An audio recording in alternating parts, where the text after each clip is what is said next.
દિવસે વધતી જાય છે, બરોબર. પહેલા જયારે ભારત દેશ આઝાદ થયો ત્યારે આપણે વસ્તીનું પ્રમાણ ઓછું હતું, ત્યારે ખાદ્ય પદાર્થનું આપણે જયારે બહારથી આયાત કરવું પડતું હતું. બેને વાત કરી એમ કે ઘઉંનું જે પ્રોડક્શન,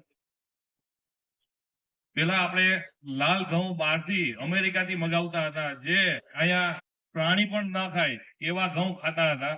ત્યારબાદ હરિત ક્રાંતિ પછી આપણે ખાતર અને કેમિકલનો ઉપયોગ કરી અને બહુ બધું પ્રોડક્શન લીધું.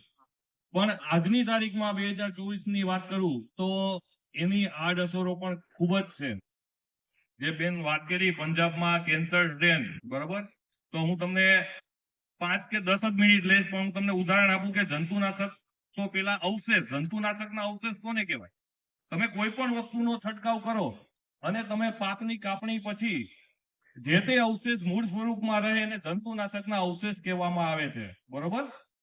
તો હવે અમારે ત્યાં આણંદ કૃષિ યુનિવર્સિટીમાં ભારત સરકારની દેખરેખ હેઠળ એક લેબોરેટરી છે. અમે દર મહિને બધા શાકભાજી, બધા ફ્રૂટ, બધા મરી મસાલા, પાણી, દૂધ, તમામ ખાદ્ય પદાર્થો અમે દર મહિને અમદાવાદ, આણંદ, વડોદરા ને ખેડા જિલ્લાના અમે નમૂના ચેક કરીએ છીએ.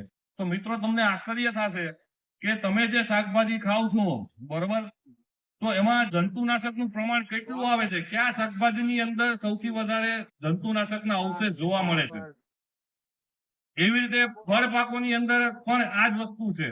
હવે બધા મિત્રો એમ કે અમે પ્રાકૃતિક ખેતી કરીએ છીએ, બરોબર છે. તમે તમારો માલ વેચો છો, પણ સામેવાળી પાર્ટી કે જે ખરીદનાર છે, હવે ઈ ટ્રીટમેન્ટ કરીને આપે છે. હું તમને એક સારું એક્ઝામ્પલ આપું. ચકલાસીમાં ભીંડાનું પ્રોડક્શન ખૂબ જ મોટા પાયે થાય છે. ખેડૂતો ભીંડો ખૂબ જ પ્રમાણમાં, મોટા પ્રમાણમાં વાવે છે. હવે એક દવાનું નામ મોનોક્રોટોફોસ. હવે અમે 2006 થી આજ દિન સુધી મોનોક્રોટોફોસના અવશેષ જોવા મળે છે. ખેડૂત છાંટતા નથી. મોનોક્રોટોફોસ સરકારશ્રીની દેખરેખ હેઠળ નિયંત્રણ વપરાશ હેઠળમાં છે, તો પણ શાકભાજીમાં આવે છે. તો આવે ક્યાંથી? આ વસ્તુ વિચારવાની છે. તમે જે ભીંડો છે તમે વેપારીને આપી દીધો, પછી અમે ખ્યાલ પડ્યો કે વેપારી શું કરે, મોનોક્રોટોફોસનું દ્રાવણ બનાવે ને એમાં બધો ભીંડો નાખી દે. એટલે બધા લેડીઝ ભીંડો લેવા જાય એટલે પેલી તો શું કે લીલો ભીંડો હોય ને કૂણો ભીંડો હોય એવો લેવો, બરોબર ને? આ વસ્તુ સાચી છે, બરોબર. હવે મોનોક્રોટોફોસ થી શું થાય કે ભીંડો એકદમ લીલો છમ થાય અને કૂણો થઈ જાય, બરોબર છે. જે માર્કેટમાં ભીંડો આવે છે એ માર્કેટના અમે નમૂના લઈએ છીએ, બરોબર. તો એમાં આજ દિન સુધી મોનોક્રોટોફોસના અવશેષ જોવા મળે છે. હવે બીજું ઉદાહરણ તમને કહું. હમણાં જ અમે ખેડૂતના ખેતરેથી નમૂનો લીધો, કેળાનો નમૂનો, બરોબર છે. પ્રાકૃતિક ખેતી કરે છે ખેડૂત, પણ એ જે કેળા છે એ થર્ડ પાર્ટીને વેચે છે. તો એક સોલ્યુશન હતું. હવે એ સોલ્યુશન માંથી મેં કેળાનું સેમ્પલ લીધું. તો મને કે સાહેબ આ રહેવા હોય કે આમાં દવા છે, આ ઓર્ગેનિક છે, પ્રાકૃતિક ખેતી વાળું છે. એટલે મેં એને પૂછ્યું આવું કેમ? એટલે મેં પૂછ્યું કે આ દ્રાવણમાં શું છે? તો સાહેબ તમને નવાઈ લાગશે કે ફંજીસાઇડ, જે કાર્બન છે 22 તો એ કેમિકલમાં નાખવામાં આવે છે અને બીજું ફટકડી નાખવામાં આવે છે. એટલે કેળાને ડુબાડી દે. એટલે કેળા જે છે તમે ઘરે લૂમ લઈને આવો છો તો 4-5 દિવસ પડ્યા એટલે કાળા પડી જાય. એ કાળા ના પડે એટલે ફૂગનાશકના દ્રાવણમાં ઉડાડવામાં આવે છે. સમજાય વસ્તુ તમને? ત્રીજું એક્ઝામ્પલ, દ્રાક્ષ. દ્રાક્ષ ક્યાંથી આવે છે? નાસિકમાંથી આવે છે, બરોબર છે. તો દ્રાક્ષમાં મેક્સિમમ ફંજીસાઇડના રેસિડ્યુ જોવા મળે છે. તો ત્યાં ફૂગનાશક નો છંટકાવ નથી કરતા, પણ દ્રાક્ષના ઝુમખાને આખા ફૂગનાશકના દ્રાવણમાં ઉડાડી દેવામાં આવે. તો તમને નવાઈ લાગશે 20 થી 25 દવાના અવશેષો જોવા મળે છે. તો તમને શાકભાજીની વાત કરું કે કોબી છે, ફ્લાવર છે, ભીંડો છે, મરચા છે, કેપ્સિકમ છે, એમાં દવા આજની તારીખમાં 15 દવા આવે છે. ઘણા ખેડૂતો પ્રાકૃતિક ખેતી કરે છે, બરોબર છે. તમને નહીં માનો, હમણાં માર્ચ મહિનામાં દેવવ્રત સાહેબનું માર્ગદર્શનના આત્મા થ્રુ અમને 300 પ્રાકૃતિક ખેડૂતોના નમૂના અમે ચેક કર્યા છે. અમારું સાઈડમાં કામ મૂકે, તમારા 300 નમૂના અમે ચેક કર્યા. તો ત્યાં ખેડૂત અમારી પાસે આવે ત્યારે એમ કહે છે સાહેબ તમે અમારી ત્યાં ઘરે આવો તો અમે પ્રાકૃતિક ખેતી કરીએ છીએ, તમે જોવો સાહેબ. ને ખરેખર 300 નમૂનામાંથી 295 નમૂનામાં કોઈ વસ્તુ જોવા મળી નથી. એટલે આ આપણી માટે ગર્વની વાત છે કે કેટલા બધા ખેડૂતો પ્રાકૃતિક ખેતી કરતા થઈ ગયા છે. 10 લાખ ખેડૂતો ગુજરાતમાં પ્રાકૃતિક ખેતી કરે છે આજની તારીખમાં. તમને નવાઈ લાગશે, જીરું છે દવા વગર પોસિબલ શક્ય નથી. તો જીરુના નમૂનામાં કોઈ અવશેષ જોવા નથી મળ્યા. અમે આ 12 વર્ષથી ચેક કરીએ છીએ જીરું, બરોબર છે. ત્યારે પાછું ખેડૂતનું પાછું અમે નમૂનો મગાવ્યો કે અમને આ પાછો નમૂનો આપો, તો અમારે આ દવા વગરનું જીરું અમારા માટે જોઈએ છે ચેક કરવા માટે. તો ઈ નમૂનામાં પણ આવેલ નતું. એટલે નવાઈની વાત એ છે કે જીરું જેવો જે પાક છે આખા દુનિયામાં એક તો ભારત અને ગલ્ફ કન્ટ્રી બે જ દેશમાં પ્રોડક્શન થાય છે. બીજું ઉદાહરણ આપું, લાલ મરચું. લાલ મરચુંમાં 100% દવા, 100%. શું કામ? કે લાલ મરચું ક્યારે થાય? જ્યારે છોડ ઉપર લીલું મરચું હોય એને આપણે સુકવીએ નેચરલી, એટલે પાણીનો ભાગ ઉડે, એટલે જે પણ વસ્તુ તમે નાખો છો એ તમારી 10 ગણી એમાં કોન્સન્ટ્રેટ થાય. એટલે મરચાની અંદર દવાના અવશેષ જોવા મળે છે. તો લાલ મરચું પણ અમને, આપણે ભાવનગર જિલ્લો છે, મહુવાની અંદરથી લાલ મરચું ઓર્ગેનિક કરેલું હતું, એમાં કોઈ દવા જોવા નથી મળી. હાલની તારીખમાં મારી પાસે 10 ખેડૂતના નમૂના છે, જીરું છે, લાલ મરચું છે, વરિયાળી છે, તો એમાં કોઈ દવા નથી. એટલે આ વસ્તુ વિચારવાની છે કે ભાઈ પ્રાકૃતિક ખેતી જે ખેડૂતો કરે છે ત્યાં આપણે ત્યાં ટ્રેનિંગ લે, બરોબર છે, કઈ રીતે થાય.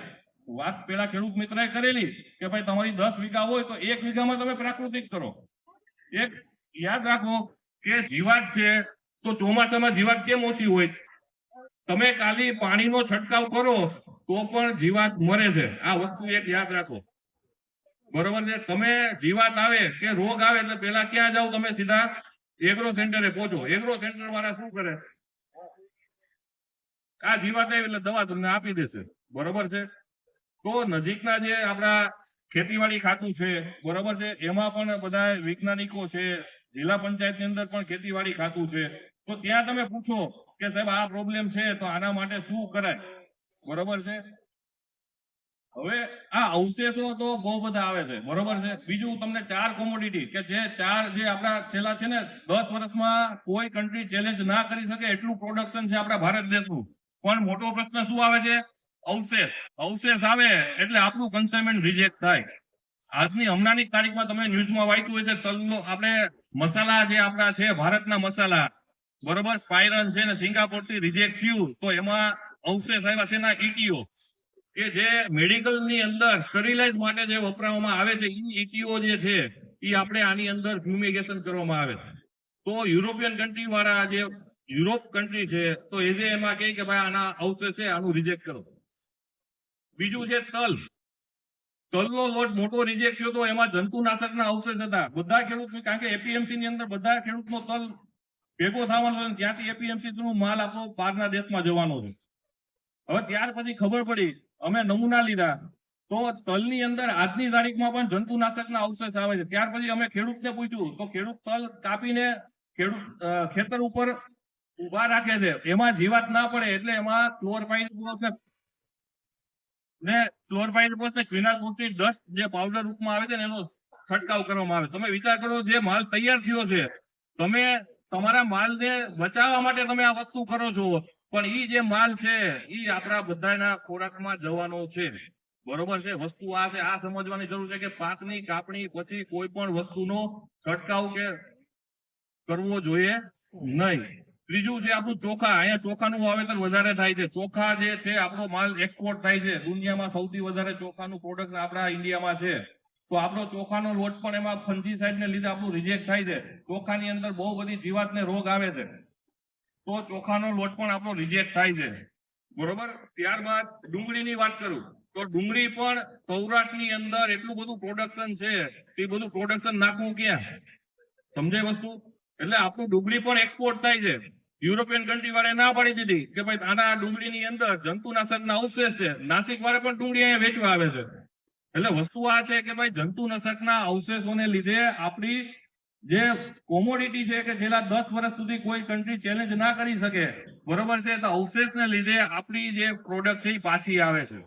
સમજાય વસ્તુ? એટલે આ પ્રાકૃતિક કૃષિ મહોત્સવની અંદર મારું એટલું જ કહેવાનું છે કે ભાઈ તમે જે કેમિકલ ખેતી કરતા હોય 10 વીઘા, તો મારો એટલો આગ્રહ છે કે ભાઈ 2 વીઘા તમે તમારા ટ્રાયલ માટે કરો કે ભાઈ પ્રાકૃતિક ખેતી. અત્યારે આજની તારીખમાં 10 લાખ ખેડૂતો જોડાયેલા છે પ્રાકૃતિક ખેતીમાં, બરોબર. એવા ઘણા બધા ખેડૂતો છે, અમે એના ડાયરેક્ટ ખેતર ઉપરથી પણ નમૂના લઈએ છીએ, તો આજ દિન સુધી કોઈ વસ્તુ જોવા મળેલ નથી. હવે બીજું વાત કરી કે ભાઈ કેન્સર જંતુનાશક, જે જંતુનાશક પછી બીજું આવે છે, આપણે જે તમારી ઘરે ઢોર છે, ગાય ભેંસ છે, માંદું પડે એટલે શું તમે ડોક્ટરને બોલાવો, ડોક્ટર શું આપશે? ઇન્જેક્શન આપશે. શેનું આપશે? એન્ટીબાયોટિક. તો એન્ટીબાયોટિક પણ એટલું બધું ખતરનાક છે કે દૂધની અંદર 3 દિવસ સુધી એના અવશેષ જોવા મળે છે. સમજાય વસ્તુ? ત્રીજી વસ્તુ આવે છે શાકભાજી પાકો, કે જ્યાં પાણીની સુવિધા નથી ને ગટરના પાણીથી શાકભાજીમાં આપે છે. હવે ગટરના પાણીમાં હેવી મેટલ વધારેમાં વધારે હોય, તો ઈ પણ કાર્સિનોજેનિક છે, જંતુનાશક કરતા પણ ખતરનાક છે. તો આ બધી વસ્તુ સમજવાની છે. સમજાય વસ્તુ? હવે આ અવશેષો દૂર કરવા હોય તો શું કરવાનું? તમે કોઈ પણ શાકભાજી કે ફ્રૂટ લ્યો તો પેલા તો સ્વચ્છ પાણીથી તમારે ધોવા જોઈએ. ચાલુ નળે ધોવાના 5 કે 10 મિનિટ મસળીને તમે સાફ કરો. 1 ચમચી મીઠું નાખો ગરમ પાણીની અંદર, એટલે તમારું 80% અવશેષો દૂર થશે. શક્ય હોય ત્યાં સુધી ઉપરની છાલ કાઢીને તમારે ખાવાનો આગ્રહ રાખવો જોઈએ. ફ્રૂટની અંદર એટલો બધો પ્રોબ્લેમ નથી, બરોબર છે. કેળા છે તો છાલ કાઢીએ, સંતરામાં પણ દવા આવે છે પણ ઉપરનું પીલ આપણે છાલ કાઢી નાખીએ છીએ. સફરજન છે તો સફરજનની અંદર સરકારે વેક્સ કરવાનું કીધેલું હતું, એડિબલ વેક્સ, કે જે મધપુરાનું જે મીણ હોય એનું વેક્સ આપણે અહીંયા સરકારે માન્ય આપેલી, પણ બહારના દેશમાંથી જયારે સફરજન આવે છે તેમાં સિન્થેટિક વેક્સ કરીને આવે છે, તો એને શક્ય હોય ત્યાં સુધી ઉપરની છાલ કાઢી નાખવી. બાળકોને પણ ખવડાવવું ત્યારે ઉપરની છાલ કાઢીને જ આપવું. દ્રાક્ષની અંદર એટલી બધી ફૂગનાશક આવે છે, અડધી કલાક પાણીની અંદર તમારે બુડાડી રાખવી, ત્યાર પછી તમારે ખાવાનો આગ્રહ રાખવો જોઈએ. હવે આ શાકભાજી ને ફળ પાકોની વાત કરી. હવે ધાન્ય પાકો છે, ઘઉં, ચોખા, મગ, ચણા, એમાં નહિવત અવશેષ જોવા મળે છે, એમાં કોઈ અવશેષ જોવા નથી મળતા.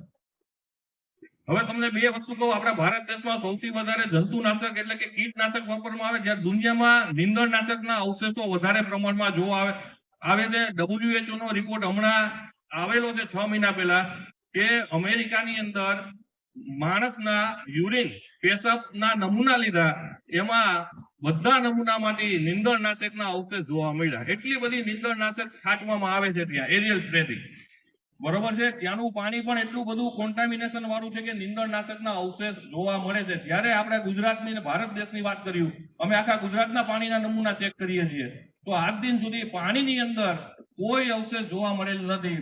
બધું જ પાણી પીવા લાયક છે. અવશેષ ક્યારે આવે? કે માનવ દ્વારા અવશેષ આવે. કઈ રીતે? કે તમે કોઈ પણ વસ્તુ, ડબ્બુ છે દવાનું, બરોબર, દવાનું ડબ્બુ યુઝ કરીને પછી પાણીમાં નાખો એટલે પાણીમાં અવશેષ આવે. સમજાય વસ્તુ? કુવાની અંદર હમણાં ક્લોરપાયરીફોસ કોકે નાખી દીધી, તો કુવાના પાણીમાં ક્લોરપાયરીફોસ આવી, હવે કુવાનું પાણી કાઢવું કઈ રીતે? આ પ્રોબ્લેમ આવ્યો હતો. બીજું, પ્રાકૃતિક ખેતી કરે છે, મોરિંગાના લીવ, સરગવાના પાન એક્સપોર્ટ કરે છે, ખેડૂત છે એ ટોટલ નેચરલ કરે છે, તો પણ એના નમૂનામાં દવા આવી. તો દવા આવી ક્યાંથી? તો એનું બાજુનું ખેતર હતું, બાજુના ખેતરમાં ઉધઈની ટ્રીટમેન્ટ માટે ક્લોરપાયરીફોસનું ડ્રેન્ચિંગ કરેલું, તો એના મૂળિયા દ્વારા એના સરગવાના ઝાડની અંદર આવી. હવે એ ભાઈ તો પોતે નેચરલ કરે છે, એનો માલ રિજેક્ટ થયો, પછી નમૂનો ચેક કર્યો, ત્યાર પછી ખબર પડી કે આની અંદર જંતુનાશકના અવશેષ ક્લોરપાયરીફોસ ડિટેક્ટ થઈ. બીજું ઉદાહરણ આપું, બેને વાત કરી કે પંજાબની, આપણે અહીંયા સરકારી આપણે મિડ ડે મીલ મધ્યાહન ભોજનની સ્કીમ ચાલુ છે, બરોબર. તો બિહારમાં 2013માં કિસ્સો બન્યો કે ભાઈ સરકારી સ્કૂલની અંદર મધ્યાહન ભોજન માટે લેડી રોજ અલગ અલગ વસ્તુ, બાળકો, ગરીબ માણસો, જે છોકરાઓ ત્યાં ભણે છે, તો એને જમવા માટે કોઈ દાળ ભાત હોય, કોઈ દિવસ રોટલી શાક હોય, તો એને તેલ કાઢવું હતું. હવે તેલ કાઢવા માટે એ ટીચરના સુપરવિઝનમાં રસોઈ બનાવે, આવો નિયમ છે. હવે એને તેલ કાઢવું હતું, તો એને પેલી છોકરી બેઠી હતી, એને કીધું કે પેલા ડબ્બામાં તેલ લેતી આવ ખાવાનું. હવે છોકરી બાળક હતી, એને ખબર નથી કે આ ડબ્બુ શેનું છે. દીકરીએ કીધું કે આમાં કશું ભરેલું છે, તો એને કે ઢોળી નાખો તમે. તો એ ઢોળીને એની અંદર તેલ લાવીને, તેલ બનાવીને એનું શાક કર્યું. 13 છોકરા મરી ગયા, બાળકો. પછી ખબર પડી કે ડબ્બુ શેનું હતું? મોનોક્રોટોફોસનું. એટલે મિત્રો, એક જંતુનાશક તમારે ઓળખવી હોય તો તમારે 4 કલર કોડ યાદ રાખવા. પહેલું આવે લાલ, બીજું આવે પીળો, ત્રીજું આવે વાદળી, ચોથું આવે લીલો. અત્યારે બધાની અંદર જંતુનાશક વાપરવામાં આવે છે. ખેતી પાકોમાં તમને બધાને ખબર છે, ખેતી પાકોમાં વપરાય, બીજે ક્યાં વપરાય? ઘરની અંદર વપરાય. ત્રીજી ક્યાં વપરાય? પબ્લિક હેલ્થમાં વપરાય. કોઈ રોગચાળો ફાટી નીકળે ત્યારે સરકાર સીધી દેખરેખ હેઠળ ડીડીટી છે 10,000 મેટ્રિક ટન નો યુઝ કરી શકે. ઘરમાં ક્યાં તમે ઘરમાં કલર કરો એમાં પણ દવા આવે, ખ્યાલ છે તમને? આ જે બધા વેધર પ્રૂફ કલર આવે એમાં પણ દવા નાખવામાં આવે એટલે પ્રૂફ નથી થતી. બીજું ઉદયની ટ્રીટમેન્ટ, અત્યારે કન્સ્ટ્રક્શન કરે એટલે પહેલેથી જ ઉદયની ટ્રીટમેન્ટ માટે ફિપ્રોનિલ ને ક્લોરપાઇનફોસ નાખી દેવામાં આવે છે. એટલે અત્યારે બધી વસ્તુમાં દવા વાપરવામાં આવે છે. તમે ઘરમાં જે ઓલ આઉટ વાપરો છો તો એમાં શું છે? એમાં પણ જંતુનાશક છે. તો ઓલ આઉટ ક્યાં વેચાય? એમાં 4 કલર કોડ છે, એ ઝેરના પ્રતીક છે. એટલે હંમેશા હું ગમે ત્યાં અમે લેક્ચર આપીએ એટલે આ 4 કલર હોય એટલે સામેથી ખબર પડે કે આની અંદર ઝેર છે. એટલે આ તો પેલું તમારા બાળકોને પણ કહેવાનું, બરોબર? બીજું કે ભાઈ તમે કોઈ પણ વસ્તુ, આ દુનિયામાં બધી વસ્તુ ઝેર છે, પાણી પણ ઝેર છે. કઈ રીતે? તમે વધારે પ્રમાણમાં પાણી પી જાવ તો શું થાય? આ સાયન્ટિફિક ડાટા છે વૈજ્ઞાનિકના. આપણે તમે ગૂગલ ઉપર સર્ચ કરશો તો પણ આવશે કે મારું 60 કિલો વજન હોય ને 5 લીટર પાણી પી જાવ તો હું મરી જાઉં, કા મારી આડઅસર થાય, કા બેભાન થઈ જાવ. એ જ વસ્તુ તમારી ખેતીમાં છે. કોઈ પણ વસ્તુનો તમે છંટકાવ કરો, જેવા નેચરલ ફાર્મિંગ ની અંદર તમે જીવામૃત છે કે બીજામૃત છે, એનો જે ડોઝ આપેલો છે એ જ પ્રમાણમાં તમારે એનો છંટકાવ કે એનો ડોઝ નાખવો પડે. હવે ખેડૂત મિત્રો કોઈ ફોલો કરતું નથી.